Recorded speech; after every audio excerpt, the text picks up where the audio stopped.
আইনশৃঙ্খলা পরিস্থিতির অবনতির প্রতিবাদে নয়াপল্টনে বিক্ষোভ মিছিল করছে ঢাকা উত্তর ও দক্ষিণ বিএনপির নেতাকর্মীরা। আমরা সে খবর জানবো। এই মুহূর্তে সেখানে আছেন সহকর্মী আহমেদ সালেহীন এবং শফিকুজ্জামান রুবেল। আমরা শুরুতেই যাচ্ছি সালেহীনের কাছে। সালেহীন,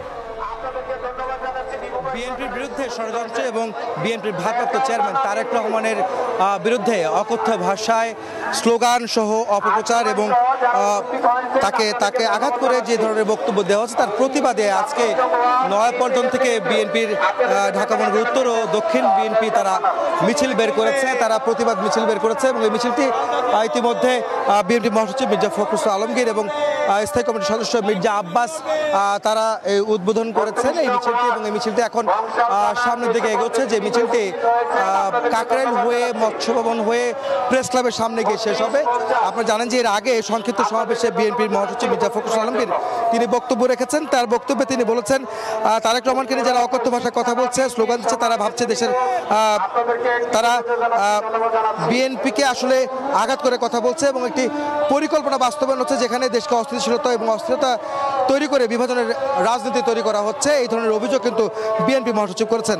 একই সঙ্গে তিনি বলেছেন যে বিএনপি নেতাকর্মীরা কারো ফাঁদে পা দিবে না এবং সে কারণে যে বিএনপিকে আসলে নানা রকম হেনস্থা করে বিএনপিকে নিয়ে ষড়যন্ত্র করে নানা রকম বক্তব্য দেওয়া হচ্ছে, যার মাধ্যমে বিএনপিকে উত্তেজিত করার চেষ্টা করা হচ্ছে, এটা মির্জা ফখরুল আলমগীর অভিযোগ করেছে। এবং সেই কারণে সেই উত্তেজিত করার মাধ্যমে বিএনপিকে তাদের ফাঁদে পা দেওয়ানোর মধ্য দিয়ে দেশকে অস্থিতিশীল এবং অরাজক একটা পরিবেশ তৈরি করার চেষ্টা করা হচ্ছে, যেন নির্বাচন বানচাল করা যায় বা নির্বাচন যেন অনুষ্ঠিত না হয়, যেটি ডক্টর ইউনূস এবং তারেক রহমানের বৈঠকে ফেব্রুয়ারিতে নির্বাচনের যে একটি সম্ভাবনা তৈরি হচ্ছে সেটিকে তারা নস্যাৎ করার চেষ্টা করছে। এই ধরনের অভিযোগ আসলে বিএনপি মহাসচিব মির্জা ফখরুল আলমগীর তিনি করেছেন।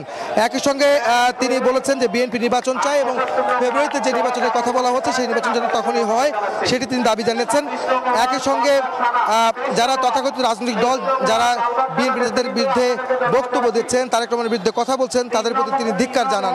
একই সঙ্গে মিটফোর্ড হাসপাতালের সামনে যে হত্যাকাণ্ড ঘটেছে, নৃশংস এই হত্যাকাণ্ডের পুঙ্খানুপুঙ্খভাবে তদন্ত করে দোষীদের বিরুদ্ধে কঠোর ব্যবস্থা নেওয়ার আহ্বান জানিয়েছেন মির্জা ফখরুল আলমগীর। এর আগে বিএনপির স্থায়ী কমিটির সদস্য মির্জা আব্বাস তিনি তার বক্তব্যে কড়া সমালোচনা করেছেন কয়েকটি রাজনৈতিক দলের, যারা আসলে বিএনপিকে ফাঁসানোর চেষ্টা করছে বলে তিনি অভিযোগ করেছেন। বলেছেন চকবাজারের যে ঘটনাটি সেটি পরিকল্পিতভাবে ঘটিয়ে দেশবাসীর কাছে বিএনপিকে ছোট করার জন্য, বিএনপিকে বিভ্রান্ত করার জন্য এই ধরনের কর্মকাণ্ড করা হয়েছে, যেগুলি আসলে বিভিন্ন রাজনৈতিক মহল তারা এগুলি বিএনপিকে হেয় করার জন্য করছে। একই সঙ্গে বিএনপির কে আওয়ামী লীগের দিকে ঠেলে দেওয়া হচ্ছে এমন যে অভিযোগ করছে অন্যান্য রাজনৈতিক দল, সেখানে মির্জা আব্বাস বলেন বিএনপি কখনো ষড়যন্ত্রের মধ্যে পড়বে না এবং মানুষের মন থেকে বিএনপিকে সরানো যাবে না, এই ধরনের বক্তব্য দেওয়া তারা দিয়েছেন।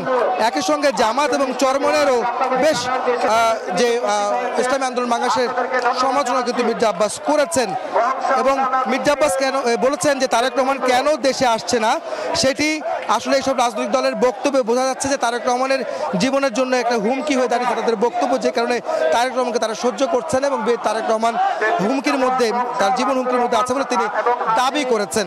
তো এখন এই মুহূর্তে নয়াপল্টনের সামনে থেকে যে মিছিলটি চলছে সেটি নাইটাঙ্গেল মোড় হয়ে কাকরাইল মোড় পার হয়ে মৎস্য ভবনের দিকে যাচ্ছে, যেটি প্রেস ক্লাবের সামনে গিয়ে শেষ হবে। এই মুহূর্তে আমাদের সঙ্গে মিছিলের সামনের ভাগে আছেন, অগ্রভাগে রয়েছেন আমাদের সহকর্মী শফিকুজ্জামান রুবেল। আমরা যাবো তার কাছে তার সবশেষ খবর জানতে।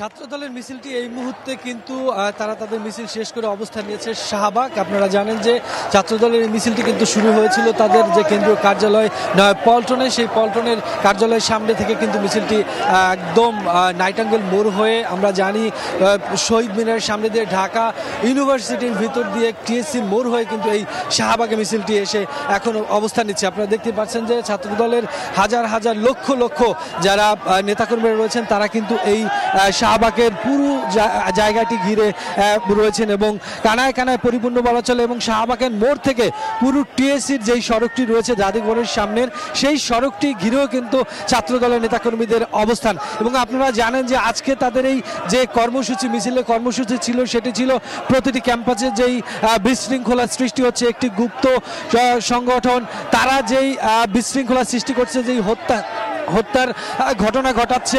এছাড়া সে পুরো দেশে যে আইন শৃঙ্খলা পরিস্থিতির অবনতি, তার প্রতিবাদেই মূলত এই ছাত্রদলের এই মিছিল। এখানে সকলেই একত্রিত হয়েছেন এবং সকলেই সমস্যারে কিন্তু সেই প্রতিবাদই করছেন।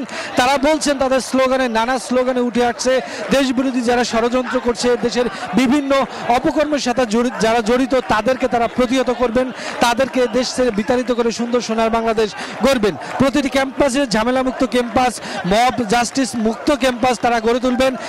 লেখাপড়া যাতে প্রতিটি ক্যাম্পাসে বিদ্যমান হয় সেরকম ক্যাম্পাস তারা গড়ে তুলবেন। তাদের প্রত্যাশা, বর্তমান সরকার যেই ক্ষমতায় থাকার পরেও যেরকম বিশৃঙ্খলা সৃষ্টি হচ্ছে, সেখানে তারা সরকার যাতে কঠোর হাতে সেটা হস্তক্ষেপ করে পদক্ষেপ নিয়ে দেশে সুশৃঙ্খল পরিবেশ বিরাজমান করেন, সেই প্রত্যাশা তাদের, সেই দাবিও তারা তুলছেন।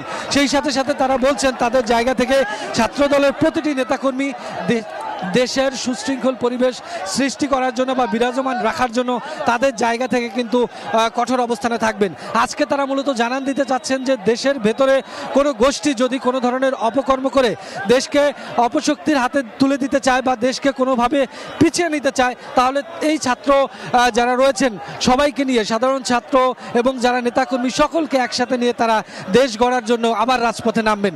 সকল ধরনের অপশক্তি, সকল ধরনের মব জাস্টিস, সকল ধরনের বিশৃঙ্খলা এবং সকল ধরনের বিচার বহির্ভূত হত্যাকাণ্ডের তারা প্রতিবাদ জানাচ্ছেন। তারা বলছেন যে গেল 17 বছর নানান নিপীড়ন নির্যাতনের শিকার হয়ে তারা তাদের রাজনীতি চালিয়ে গেছেন। সেই সাথে তাদের জীবনের উপরে যেই ঝুঁকি ছিল তাকে উপেক্ষা করে তারা অপশক্তির বিরুদ্ধে যেভাবে লড়েছেন, আগামীতেও তারা রাজপথে থাকবেন এবং লড়বেন। সব মিলিয়ে বলা যায় যে আজকের যেই বাংলাদেশ জাতীয়তাবাদী বিএনপির যেই সহযোগী সংগঠন, অঙ্গ সংগঠন, তাদের যে ব্যাপক শোডাউন, তাদের যে ব্যাপক মিছিল, এই মিছিলের মধ্যে দিয়ে তারা মূলত একটি স্পষ্ট বার্তাই দিতে চাচ্ছেন। সেটি হচ্ছে আগামীর বাংলাদেশ হবে সকলের, আগামীর বাংলাদেশ হবে বৈষম্যমুক্ত এবং সেখানে কোনো গোষ্ঠী, কোনো শক্তি যাতে বিশৃঙ্খলা সৃষ্টি করতে না পারে, কাউকে ভয়ভীতি বা কারো উপরে যাতে বিচার বহির্ভূত হত্যাকাণ্ড সৃষ্টি করতে না পারে, সকল শক্তির বিরুদ্ধে, অপশক্তির বিরুদ্ধে তাদের এই অবস্থান। তো সব মিলে শাহবাগ থেকে বাংলাদেশ ছাত্রদলের সমাবেশ থেকে এই ছিল এই মুহূর্তে। আমরা বিএনপি এবং অঙ্গ সহযোগী সংগঠনের বিক্ষোভ মিছিলের খবর জানছিলাম। শাহবাগ থেকে যোগ দিয়েছিলেন সহকর্মী শফিকুজ্জামান রুবেল এবং এর আগে নয়াপল্টন থেকে সহকর্মী আহমেদ সালেহীন।